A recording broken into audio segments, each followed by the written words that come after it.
Okay, welcome once again to today's class. Today we are looking at how to construct quadratic equations when the roots of the quadratic equations are given. So the first thing we need to know is, what are the roots of a quadratic equation? The roots of the quadratic equation are the solutions to the quadratic equation. So quadratic equations are second degree polynomials. This means quadratic equations normally have two solutions. Okay, unlike linear equations that have one solution, quadratic equations have two solutions. So when you have a particular quadratic equation and you are told to solve the quadratic equation, what you're expected to do is find the roots. Okay, but there are some situations where you are given the roots and you're expected to construct the quadratic equation. So what we're going to do in this class is we're going to start by solving a quadratic equation. That means we're going to have a quadratic equation and then calculate for its roots. When we are done with that, we are going to start from the roots we got and construct the quadratic equation back to see if we are going to get the quadratic equation. So let's solve.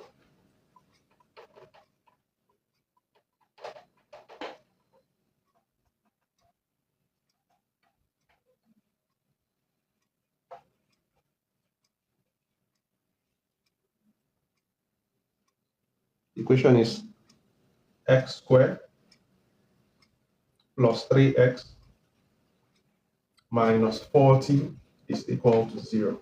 Okay. So solving this quadratic equation means finding the roots of the quadratic equation, finding the two values of x. Okay. So in our previous lessons, we've learned about the different methods of solving quadratic equations: the formula method, the completing the square method, the factoring method. You can see those lessons on the playlist of my YouTube channel. So now let's use one of those methods. Let's use the factoring method to solve this. Okay. In the factoring method of solving quadratic equations, we're expected to find two values that will multiply themselves to give us AC, and add to give us B. So the question is, what is A? A is the coefficient of x squared. So x squared, there is a number in front of x squared, which is an invisible 1. So A is equal to 1. C is the constant 40. So 1 multiplied by minus 40 is going to give us minus 40. So I'm not focusing on that because we've learned that before. And then B is the coefficient of x. B is plus 3. So we have plus 3. So we're going to look for two numbers that will multiply themselves to give us minus 40. And those same two numbers will add themselves to give us plus 3. Let's see the numbers that will multiply to give us minus 40. We have minus 1 times plus 40. We have plus 1 times minus 40. Both sets of values will multiply to give us minus 40. We also have minus 2 times plus 20. This will multiply to give us minus 40. And plus 2 times minus 20. This will also multiply to give us minus 40. We also have minus 5 times plus 8 and plus 8 times minus 4. These sets of values will multiply themselves to give us minus 40. But among all these values, do we have any set of values that will add themselves to give us plus 3? If you look here, you're going to see minus 5 plus 8. Minus 5 plus 8 is going to give us plus 3. If you look at this, minus 1 plus 40 is not going to give us plus 3. Plus 1 minus 40 is not going to give us plus 3. Minus 2 plus 20 is not going to give us plus 3. So the only combination that is going to give us plus 3 is minus 5 plus 8. We're going to use these values to replace plus 3x. Okay, so let's do that. So we're going to have x squared. Remember, we are using this. So we can decide to say x squared plus 8x minus 5x minus 40 is equal to 0. Okay. So instead of having plus 3x, we have replaced it with plus 8x minus 5x. So now we can factorize these two together. So looking at this, we have x bracket x squared divided by x is going to give us x, plus 8x divided by x is going to give us plus 8. We bring the minus sign. 5x and 40, what is common is 5. So we have 5. Minus 5x divided by minus 5 is going to give us x, because minus 5 is going to cancel out minus 5. So we have x. Minus 40 divided by minus 5 is going to give us plus 8. It's equal to 0. Okay? So next, we bring the values outside the bracket together. X minus 5 bracket x plus 8 is equal to 0. So we can simply say x minus 5 is equal to 0, or x plus 8 is equal to 0. So now, moving minus 5 to the right, we have plus 5. So x is equal to 5, or moving plus 8 to the right, we have minus 8. So x is equal to minus 8. So these two values are called the roots of this quadratic equation. These two values are the roots of the quadratic equation. Okay, so remember the topic is how to construct quadratic equations when the roots are given. So in this first example we've looked at, we are given the equation and we are told to find the roots or the solution. But what we are going to do next is we are going to be given the roots and we're expected to find the quadratic equation. This means we are moving from this back to this, right? We know this and we are trying to get this. So that's what the topic is all about. Okay, now, so let's use these roots and then construct this quadratic equation. Let's see if we are going to get this using the process that we want to apply right now. Okay.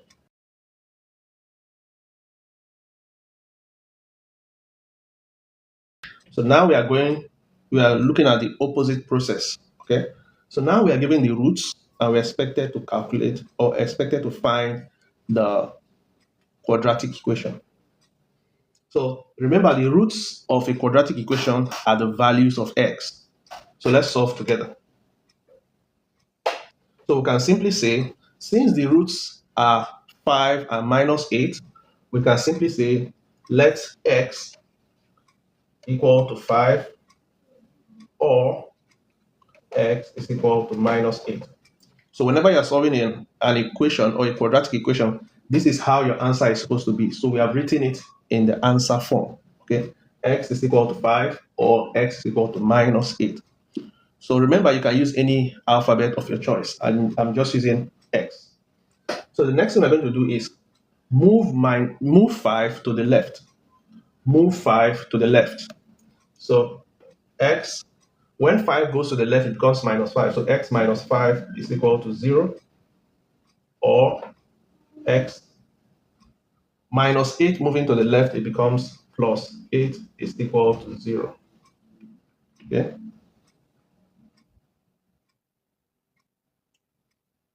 So since these two values equate to 0, if we multiply them together, we'll also get 0. Okay, so this value is equal to 0. This value is equal to 0. If you multiply them, you will also get 0.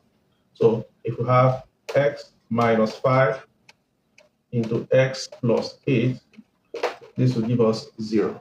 If you observe, you can see that we are going through the opposite of what we did earlier. So the next thing we need to do is expand this algebra on the left. Okay, so to expand, x multiplied by x gives us x squared. X multiplied by plus 8 gives us plus 8x. We are done with x, so we go to minus 5. Minus 5 multiplied by x gives us minus 5x. Minus 5 multiplied by plus 8 gives us minus 40. Is equal to 0. So bringing these two together, because they have the same coefficient and exponent, plus 8x minus 5x is going to give us 3x. So we have x squared plus 3x minus 40 is equal to 0.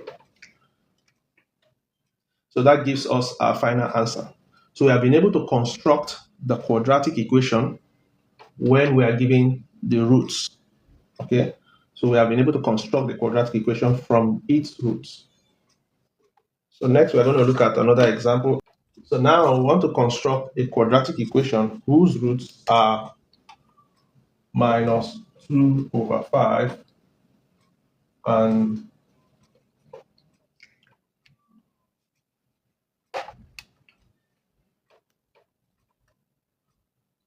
1 over 3 respectively. Okay, so let's construct this quadratic equation. So the roots are minus 2 over 5 and 1 over 3. So since the roots are the solution, this time let's use the variable as y. We can say y is equal to minus 2 over 5 or y is equal to 1 over 3. Y is equal to minus 2 over 5 or y is equal to 1 over 3. So our next step is to move the value, the number, to the left. And when we move minus 2 over 5 to the left, it becomes plus 2 over 5. So we have y plus 2 over 5 is equal to 0. Or if we move 1 over 3 to the left, it becomes minus. So y minus 1 over 3 is equal to 0. Excuse me.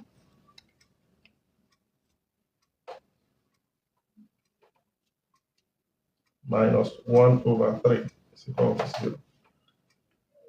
Okay. So we've moved both values to the left. Next, we equate both of them to 0 because each one is equal to 0. So we just bring them together, we multiply them and equate them to 0.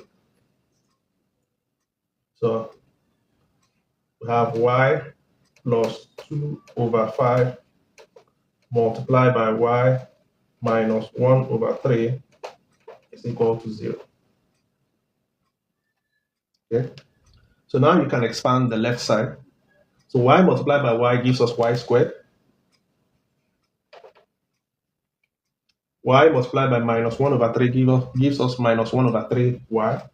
Minus 1 over 3y. So we are done with multiplying by y. We go to plus 2 over 5. Plus 2 over 5 multiplied by y is going to give us plus 2 over 5y.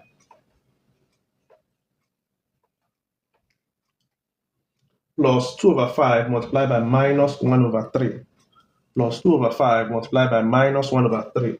Plus multiplied by minus is going to give us minus 2 over 5 divided by, 2 over 5 multiplied by 1 over 3. What are we going to get? So we have minus 2 over 15 is equal to 0.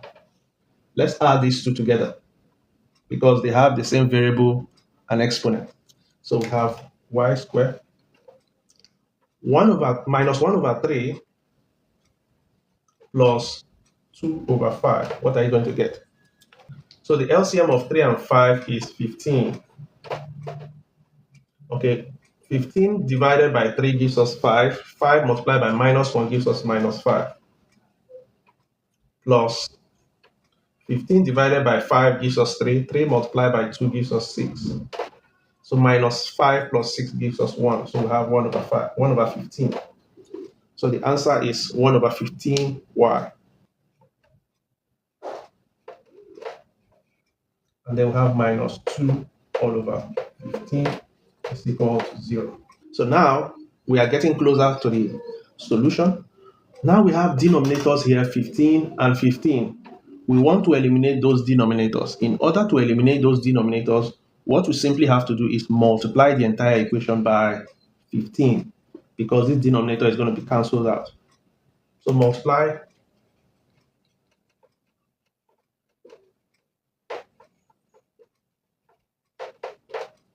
the equation by 15. I think that's better. Multiply the equation by 15. So y squared multiplied by 15 is going to give us 15y squared. Y squared multiplied by 15 is going to give us 15y squared. 1 over 15 multiplied by 15, we're going to have 1. 1 over 15 multiplied by 15. These two will cancel each other out. So we're going to have 1y. And 1y is the same thing as y. So we'll have plus y. And then minus 2 over 15 multiplied by 15 is going to give us minus 2. So we'll have equal to 0, because 0 multiplied by 15 is going to give us 0. So we've been able to construct the quadratic equation that has these two roots. Okay, so before we continue, I'm going to give one question for you guys to try out quickly. One question.